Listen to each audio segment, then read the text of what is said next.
Puji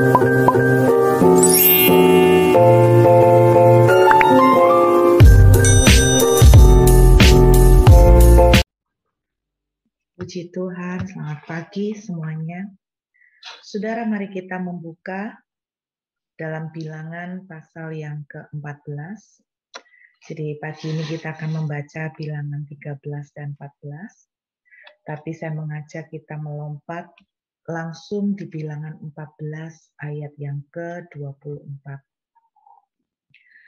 Alkitab menuliskan, tetapi hambaku Kaleb, karena lain jiwa yang ada padanya, dan ia mengikut aku dengan sepenuhnya, akan kubawa masuk ke negeri yang telah dimasukinya itu, dan keturunannya akan memilikinya.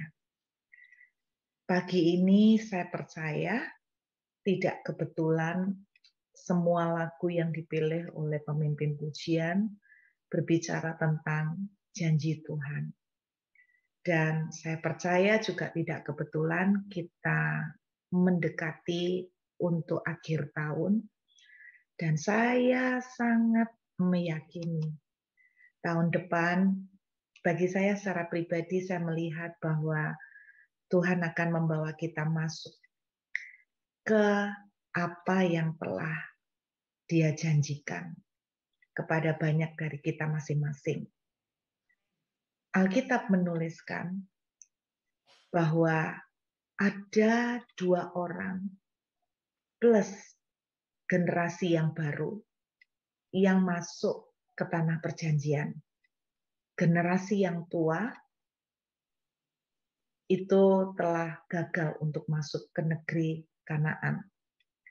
Salah satu yang disebutkan di ayat 24, Tuhan bilang begini, alasan yang membuat Kaleb masuk ke tanah perjanjian karena lain jiwa yang ada padanya. Sangat jelas Tuhan menuliskan karena lain jiwa yang ada padanya. Dan kedua, karena dia mengikut aku dengan sepenuhnya, maka akan kubawa masuk ke negeri yang telah dimasukinya itu. Jadi ada kata-kata menarik di sini, yaitu karena lain jiwa yang ada padanya. Saya berdoa tahun depan kita akan mengalami Kanaan kita masing-masing, kita akan memasuki negeri yang dijanjikan Tuhan ke kita masing-masing. Dan saya berdoa Tuhan menemukan saudara dan saya lain jiwanya. Saya mencari tahu saudara, apakah pengertian lain jiwanya. Terjemahan dalam bahasa Inggris menuliskan pakai kata different spirit, roh yang berbeda. Tetapi ada terjemahan yang lain yang menuliskan yaitu different attitude atau sikap yang berbeda. Namanya berbeda, pasti ada perbandingannya. Karena saya cari tahu kata lain, ternyata memang benar-benar punya pengertian beda dewek, gitu ya, beda sendiri, lain. Jadi Tuhan mengcompare, membandingkan dengan siapa? Dengan orang Israel yang lain. Dengan kata lain, Tuhan mau bilang begini, tetapi hambaku itu Kaleb, dia itu punya attitude yang benar-benar berbeda dari kebanyakan orang Israel yang lain. Intinya seperti itu. Nah, saya mencari tahu apa sih arti kata attitude. Attitude itu adalah cara bertindak. Jadi perilaku atau tingkah laku. Attitude itu adalah tingkah laku yang ditunjukkan, yang dipengaruhi oleh perasaan atau pikiran seseorang. Jadi saya ulangin, attitude itu adalah tindakan atau perilaku yang ditunjukkan oleh seseorang, yang dipengaruhi oleh pikirannya, yang dipengaruhi oleh perasaan yang dia rasakan. Itu attitude. Nah, saudara, kita akan melihat seperti apakah cara bertingkah, cara perilaku yang dimaksud oleh Tuhan, sehingga Tuhan itu bilang, cara bertingkahnya Kaleb itu berbeda dari orang Israel yang lain. Saya mau mengajak kita mundur di bilangan 13. Yuk kita lihat ya. Kita lihat dari ayat 1 dulu sampai ayat 3. Tuhan berfirman kepada Musa, suruhlah beberapa orang mengintai tanah Kanaan yang akan kuberikan kepada orang Israel dari setiap suku nenek moyang. Mereka haruslah kau suruh seseorang. Semuanya pemimpin-pemimpin di antara mereka. Lalu Musa menyuruh mereka dari padang gurun Paran. Sesuai dengan titah Tuhan. Semua orang itu adalah kepala-kepala di antara orang Israel. Saudara, bilangan 13 ini posisi atau lokasi orang Israel ada di padang gurun Paran, di mana mereka, kalau Anda lihat dari bilangan sebelumnya, itu posisi mereka baru berangkat dari Gunung Sinai, tidak jauh. Berarti bilangan 13 ini itu ada di padang gurun. Itu kalau diurut ya, kalau diurut Keluaran 33 yang sempat saya bagikan kepada saudara, di mana Musa berdoa meminta pimpinan Tuhan sebelum memasuki padang gurun besar, itu yang dimaksud adalah padang gurun Paran ini, saudara. Jadi kalau mau diurut, Keluaran 33 itu dulu sebelum masuk, lalu mereka mulai masuk ke bilangan 13 padang gurun Paran. Nah, di sini mereka itu Musa mengirimkan pengintai. Alkitab menuliskan ada 12 pengintai yang dikirimkan oleh Musa. Nah, mari kita lihat dulu, kita lompat ke ayat yang ke-25. Sesudah dari bilangan 13 ayat 25 ya. Sesudah lewat 40 hari, pulanglah mereka dari pengintaian negeri itu. Saudara, ternyata mereka mengintai tanah Kanaan itu selama 40 hari. Kita lihat yuk. Ngobrol-ngobrol soal mengintai tanah Kanaan, saya kemarin tadi malam ngobrol sama anak saya. Anak saya nanya, "Mah, ngapain Tuhan itu nyuruh mereka mengintai tanah Kanaan? Kenapa tidak langsung aja dibawa masuk?" Nah, saudara, ternyata waktu saya membaca, Alkitab menuliskan di ayat 18, yuk coba lihat ya. Ayat 18. Amatilah bagaimana keadaan negeri itu, apakah bangsa yang mendiaminya kuat atau lemah, apakah mereka sedikit atau banyak, bagaimana negeri yang dialaminya, apakah baik atau buruk, bagaimana kota yang didiaminya, apakah mereka diam di tempat mereka berbuka atau tempat kubu, bagaimana tanah itu, apakah gemuk atau kurus, apakah ada di sana pohon-pohonan atau tidak. Tabahkanlah hatimu dan bawalah sedikit dari hasil negeri itu. Waktu itu ialah musim hulu hasil anggur. Kalau saudara lihat kemudian ayat 23, mereka ketika sampai ke lembah Eskol dipotong mereka lah di sana suatu cabang dengan stan dan buah anggurnya, lalu berdua mereka menggandanya, juga mereka membawa beberapa buah delima dan buah ara. Tujuan Tuhan untuk memperlihatkan tanah perjanjian itu, Tuhan itu memperlihatkan indah-indahnya.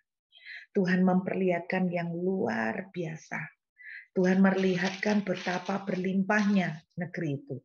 Tuhan memperlihatkan betapa bagusnya negeri itu. Nah, Alkitab menuliskan mereka 40 hari mengintai di tanah Kanaan. Nah, sekarang saya ajak lihat. Ini hasil laporan mereka, ayat 27. Ini loh attitude yang saya pengen tunjukkan kepada saudara, yang sangat berpengaruh sekali dengan hasil yang akan mereka terima. Makanya Tuhan bilang Kaleb itu punya attitude atau perilaku yang berbeda. Kalau bahasa sederhana saya, tadi saya bilang attitude itu adalah perilaku yang ditunjukkan karena dipengaruhi oleh pikiran atau perasaan. Kalau boleh saya katakan dengan bahasa sederhana, respon terhadap sebuah keadaan. Ya, mereka ayat 27 menceritakan kepada Musa, ya, kami sudah masuk ke negeri kemana kau suruh kami, dan memang negeri itu berlimpah-limpah susu dan madunya. Dan inilah hasilnya. Kalau saudara membaca di kitab Ulangan pasal pertama, itu Anda akan membaca bahwa mereka itu melaporkan hasil positifnya itu banyak sekali. Jadi mereka tuh menceritakan tentang bagusnya negeri yang akan mereka kunjungi, yang akan mereka taklukkan yang diberikan Tuhan. Tapi perhatikan di ayat 27, mereka menceritakan di ayat 28, hanya bangsa yang diam di negeri itu kuat-kuat. Kotanya berkubu dan sangat besar. Juga keturunan enak telah kami lihat di sana. Di kitab Ulangan diperjelas lagi. Mereka bilang begini, kubu-kubunya itu, mereka itu kota-kotanya berkubu dan sangat besar sampai mencapai ke langit. Wah, bahasanya mereka begitu. Wah, tembok-temboknya gede banget sampai ke langit. Mulai bahasa mereka itu didramatisir. Terus ayat 29, orang Amalek diam di tanah Negeb, orang Het, Yebus, Amori diam di pegunungan, orang Kanaan diam di sepanjang laut dan sepanjang tepi sungai Yordan. Kemudian Kaleb mencoba menenteramkan hati bangsa itu di hadapan Musa. Katanya, tidak, kita akan maju dan menduduki negeri itu sebab kita pasti akan mengalahkannya.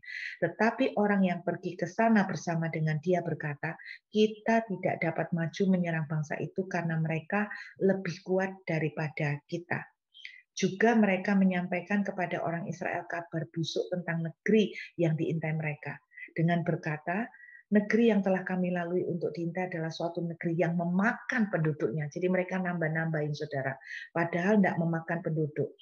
Dan semua orang yang kami lihat di sana adalah orang-orang yang tinggi perawakannya.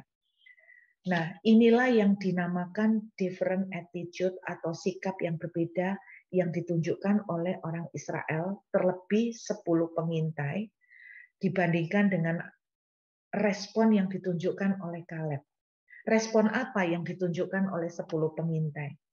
Respon yang pertama, mereka melihat yang negatif. Respon yang pertama. Saya seperti bilang tadi, perilaku atau respon itu dipengaruhi dengan apa yang mereka pikirkan, apa yang mereka rasakan. Respon yang pertama, mereka melihat semua yang sulit. Mereka melihat semua kendala. Mereka melihat semua yang negatif. Mereka melihat semua rintangan-rintangan. Dan karena mereka melihat semua rintangan-rintangan, akhirnya yang muncul respon yang kedua pada mereka adalah mereka mengeluh. Mereka bersungut-sungut. Mereka kemudian menjadi ngomel. Itu respon yang kedua yang saya lihat. Dan ketika mereka mulai melihat bahwa kesulitan-kesulitan seperti ini, mereka bukan saja ngomel, tapi ini akhirnya ngedownkan iman mereka. Ya, kalau saya urut gini. Jadi apa yang mereka responin, mereka ngelihat yang negatif. Mereka lihat susahnya, mereka lihat sulitnya, mereka lihat halangannya. Karena mereka lihat halangannya, akhirnya mereka nggak punya iman. Mereka mulai muncul keraguan. Dan ketika mereka mulai muncul keraguan, maka mereka melihat diri mereka, Alkitab menuliskan, kami kecil seperti belalang. Mereka seperti raksasa. Mereka memakan penduduknya. Kota-kota mereka temboknya sampai ke langit. Lihat ya, yang mereka lihat adalah halangan, lalu akhirnya mereka mulai meragukan, mengecilkan kekuatan mereka mulai down, dan yang mengerikan, respon yang ketiga, akibat dari apa yang mereka lihat ini, akibat dari apa yang mereka mulai pikirkan ini, akhirnya mereka mulai ngomel. Ini respon yang mereka lakukan. Sebetulnya ini simple sekali. Tapi bukankah ini yang saudara dan saya sering hadapin every day, tiap hari, betul nggak? Kita ketika ada masalah, yang kita lihat yang negatif dulu. Kita lihat kesulitan-kesulitannya, kita lihat besarnya masalah kita. Nah, makin kita lihat ke sana, makin lemah iman kita, makin kecil kekuatan kita. Kita mulai melihat kita seperti belalang dan mereka mulai kita lihat seperti raksasa.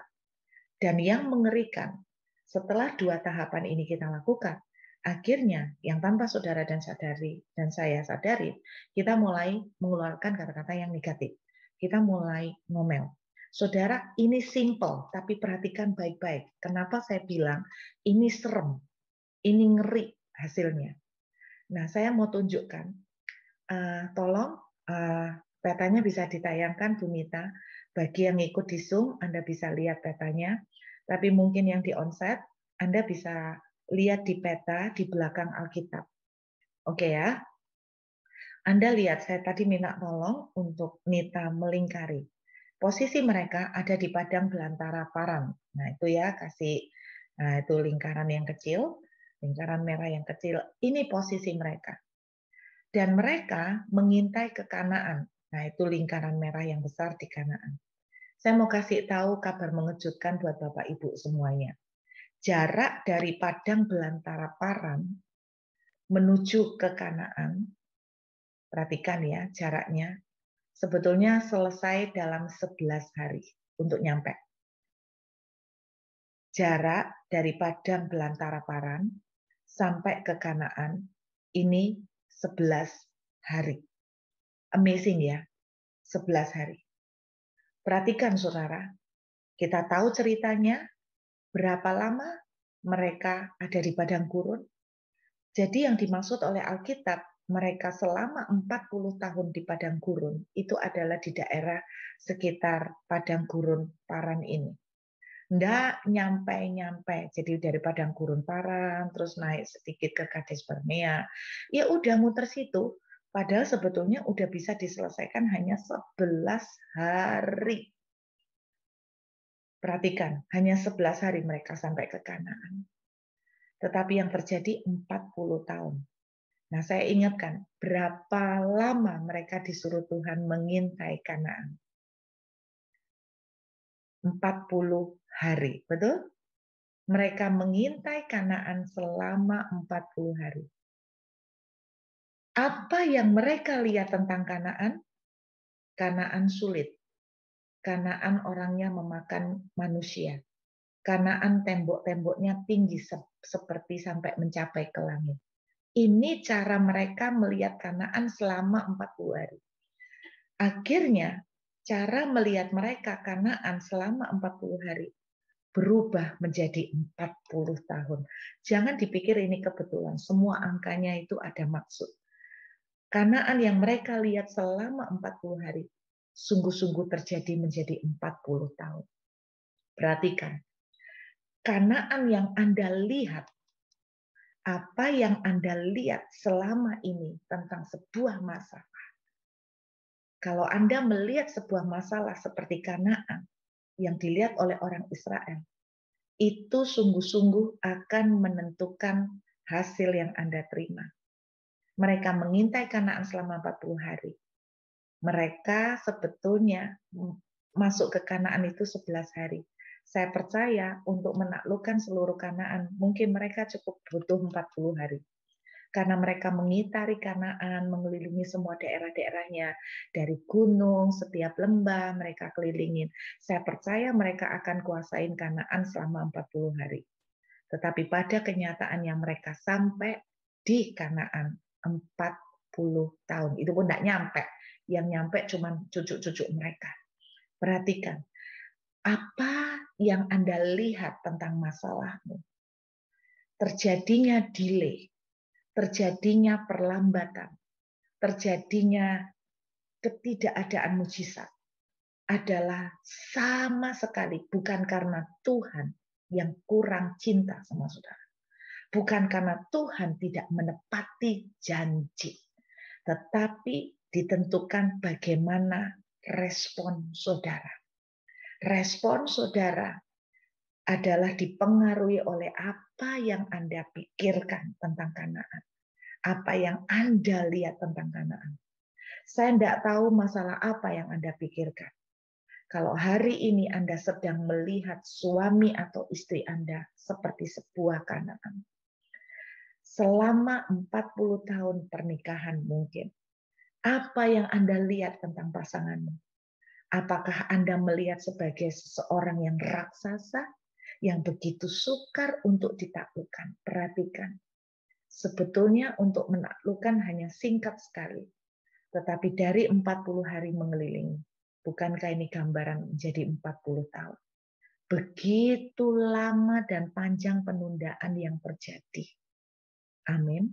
Saya berdoa, jangan tiru respon orang Israel, terlebih 10 orang pengintai.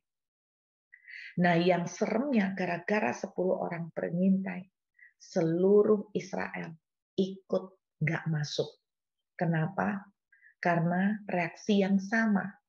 Mulai dari kita melihat kesulitan, setelah kita melihat kesulitan, akhirnya kita jadi down, kita imannya nggak ada. Alkitab bilang, jadilah seimanmu. Iman mereka mengatakan sulit. Iman mereka mengatakan mereka terlalu besar. Iman mereka mengatakan kita seperti belalang. Ingat Bapak Ibu, iman itu, ya ketakutan itu juga iman, tapi yang berbalik. Setelah mereka nggak punya iman yang positif, mereka ketakutan seperti ini. Yang terjadi yang ketiga, respon yang mereka keluarkan, mengeluh. Dari 40 hari menjadi 40 tahun. Dari sebetulnya perjalanan 11 hari sudah selesai. Mereka berputar-putar di padang gurun. Nah, yang menarik satu lagi, saudara. Kenapa di ayat bilangan 14 ayat 24 tadi yang disebutkan cuma nama Kaleb? Padahal kita tahu ceritanya dari generasi pertama yang masuk ke tanah Kanaan ada 2, yaitu sama Yosua. Betul ya? Tapi kenapa di ayat 24 yang dituliskan oleh Alkitab tidak disebutkan nama Yosua? Kenapa cuma dituliskan nama Kaleb? Kalau Anda lihat, yuk kita kembali ke bilangan 13 ayat 30. Perhatikan. Kemudian Kaleb mencoba menenteramkan hati bangsa itu di depan Musa. Katanya, tidak, kita akan maju dan menduduki negeri itu sebab kita pasti akan mengalahkannya. Anda perhatikan dan baca baik-baik. Pada waktu 10 orang Israel itu mengomel, mengeluh, bersungut-sungut. Yosua no comment. Tidak ada komentar. Kaleb keluar komentar, tapi dia tidak mengkomentari negatifnya. Tetapi Kaleb berkata, kita akan maju dan menduduki negeri itu. Makanya Tuhan menyebutkan tentang Kaleb di sini. Karena Yosua no comment. Tidak ada keluar omongan dari mulut Yosua. Makanya Tuhan bilang, Kaleb itu beda attitude-nya dengan 10 yang lain. Beda dengan orang Israel yang lain. Yang lain ngomel, yang lain bersungut-sungut, yang lain down. Kaleb tetap percaya dia pasti akan menaklukkan tanah perjanjian. Bapak Ibu dengar baik-baik. Kalaupun Anda melihat sebuah tantangan itu besar, lebih baik diam daripada keluar bad comment. Dengarkan, lebih baik diamlah daripada Anda keluar omongan komentar negatif. Sebab ketika Anda diam, sama seperti Yosua, Anda akan tetap punya kesempatan untuk mengalami kemenangan. Tetapi ketika Anda sudah keluar kata-kata sungut, ngomel, itu berbahaya sekali. Kita belajar dari cerita ini, simple. Sebuah batu penghalang yang menghalangi kita terima mujizat dan kemenangan dari Tuhan. Yang menghalangi saudara dan saya menerima penggenapan janji Tuhan. Sederhana karena persungut-sungutan. bersungut-sungut, ngomel. Dari mana respon ini terjadi? Karena mereka melihat seperti raksasa. Mereka melihat negatifnya. Mereka melihat kesulitannya. Mereka bukan melihat besarnya Tuhan yang mereka miliki. Mereka walaupun sudah ngalamin nyebrang laut, tapi mereka lebih melihat negatif daripada yang positif. Kalau demikian case yang terjadi, kuatkan hati saudara. Musa bilang, tabahkan hatimu. Jangan sampai mestinya kita keluar omongan negatif. Ingat Bapak Ibu, betapa berbahayanya mulut kita.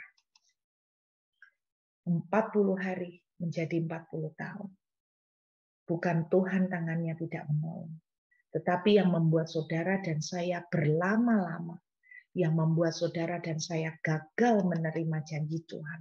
Karena kita punya respon yang salah. Salah satu respon yang sangat fatal adalah ngomel. Perhatikan hati-hati.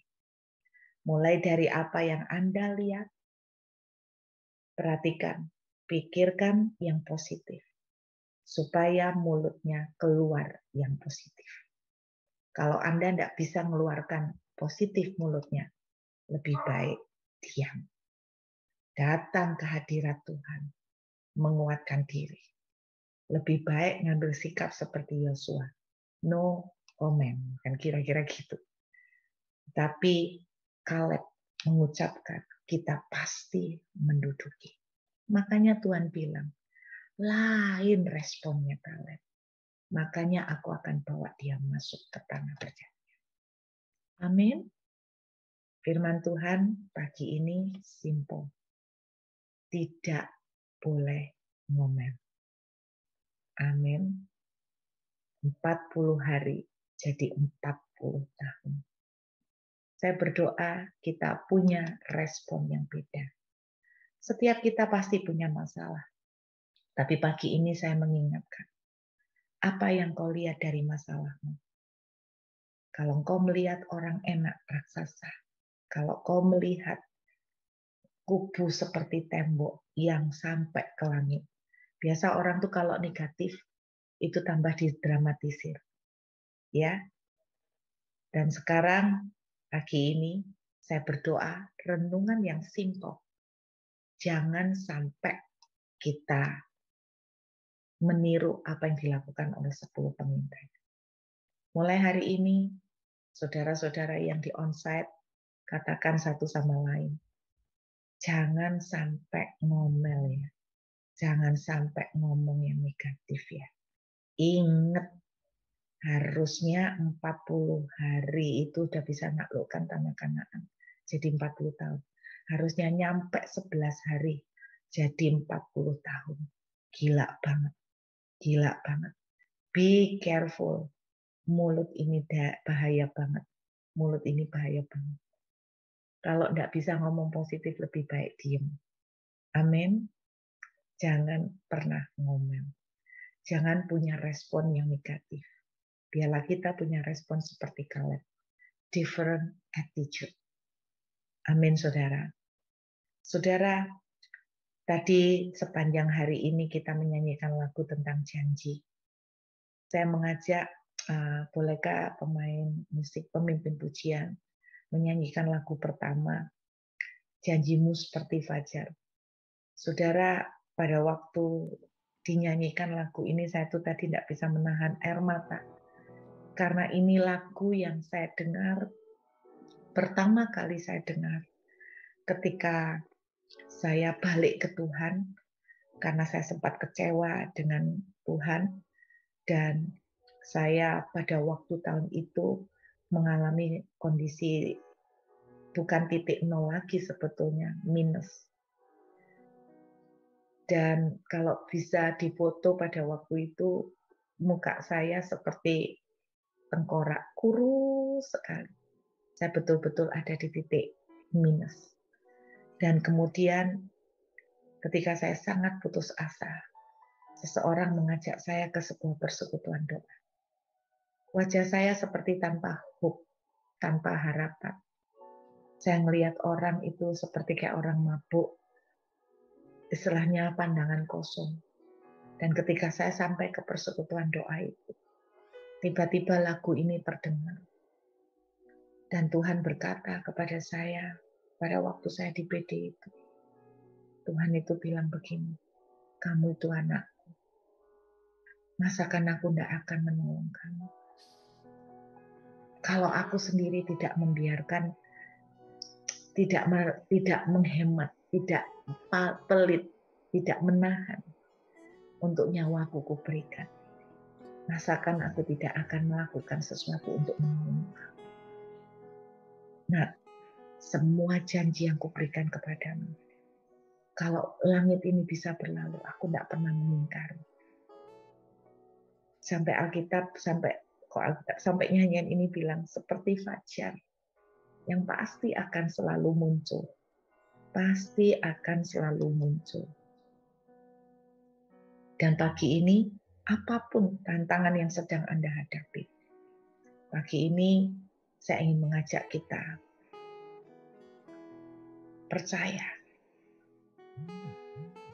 Apakah Tuhan itu manusia sehingga ia bisa berdusta? Janji apa yang Tuhan sudah berikan kepada saudara? Janji pemulihan rumah tangga, janji pemulihan keuangan. Mungkin yang Anda hadapi sekarang adalah orang-orang enak yang tinggi perawakannya. Kalau mulut kita tidak mampu berkata positif, berdiamlah walaupun dalam air mata. Menangislah dalam hadirat Tuhan. Naikkan penyembahan kalau engkau tidak mampu mendeklarasikan yang positif. Jangan biarkan Kanaan yang sudah begitu dekat di depan mata menjadi tertunda. Karena saudara dan saya meresponi salah. Biarlah tubuh dan darah pagi ini akan boleh menjadi pengingat buat kita kalau dia tidak menyayangkan nyawa. Betapa lebih lagi dia mengasihi saudara.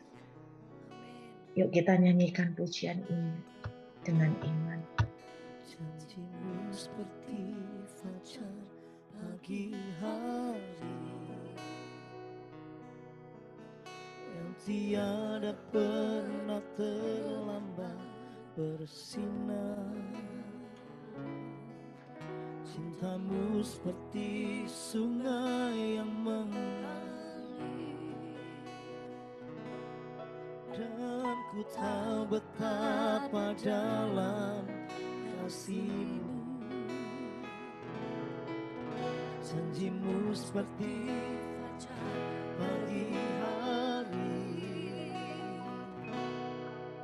yang tiada pernah terlambat bersinar. Thank you, Jesus. Cintamu seperti sungai yang mengalir, dan ku tahu betapa dalam. Mari katakan dengan percaya, janji Tuhan itu seperti fajar, pasti muncul. Seperti fajar pagi mau tertunda, pasti muncul. Yang tiada pernah Tuhan tidak pernah bermaksud untuk menunda. Respon kita yang salah. Pagi ini kita akan melakukan deklarasi sama-sama. Thank you Jesus, thank you Jesus.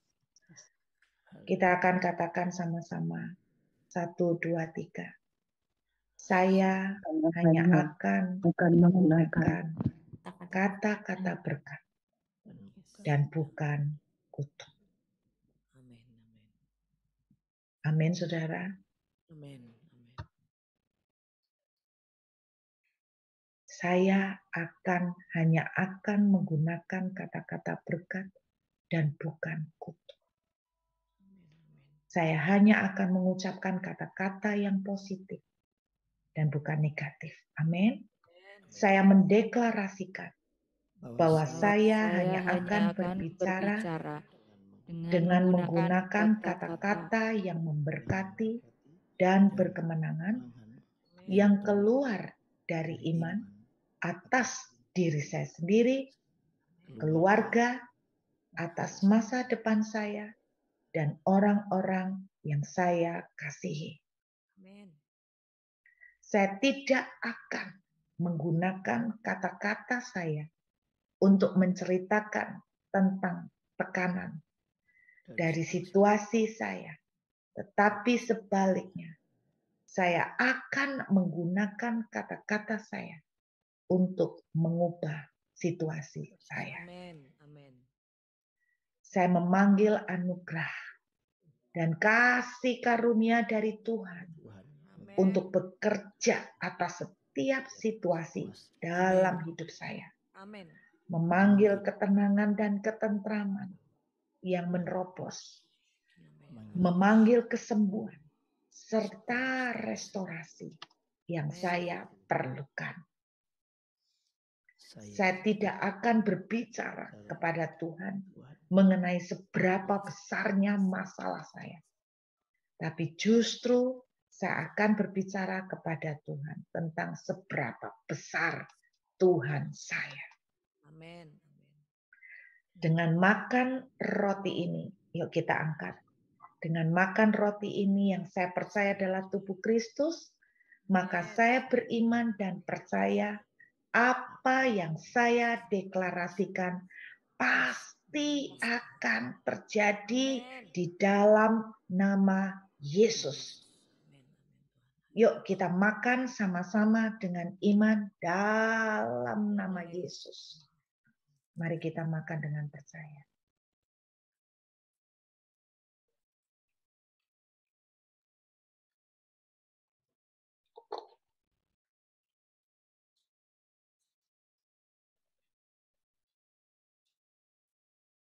Mari kita angkat anggur di tangan kanan kita. Yuk kita deklarasikan sama-sama. Kiralabashikara. Saya memilih iman daripada rasa takut. Saya mendeklarasikan bahwa saya akan memilih keyakinan atas iman melebihi atas semua rasa takut saya. Saya hanya akan selalu memikirkan apa yang baik dan apa yang berguna atas situasi saya. Saya tidak akan menggunakan energi saya untuk khawatir. Tetapi saya memilih untuk tetap percaya kepada Tuhan.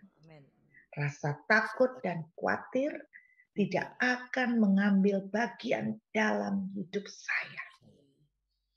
Saya tidak akan tinggal dalam pikiran-pikiran yang negatif dan melemahkan, melainkan pikiran saya akan saya arahkan dan tetapkan kepada apa yang Tuhan katakan tentang saya.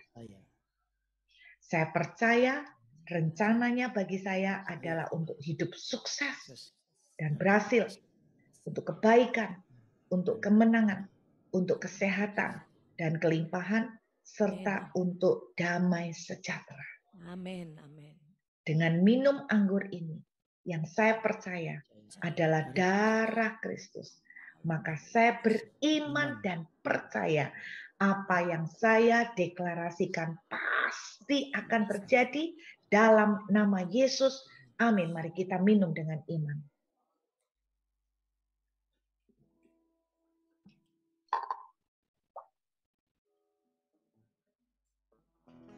Terima kasih Bapa. Kami percaya tubuh dan darah-Mu adalah jaminan kemenangan kami. Kami yakin kami akan segera masuk kepada percepatan. Penggenapan janji yang Tuhan berikan kepada kami. Kami mau memberikan respon yang beda seperti Kaleb. Sehingga Tuhan akan membawa kami pada penggenapan janji-Mu yang sempurna. Terima kasih Bapak. dalam nama Yesus. Amin.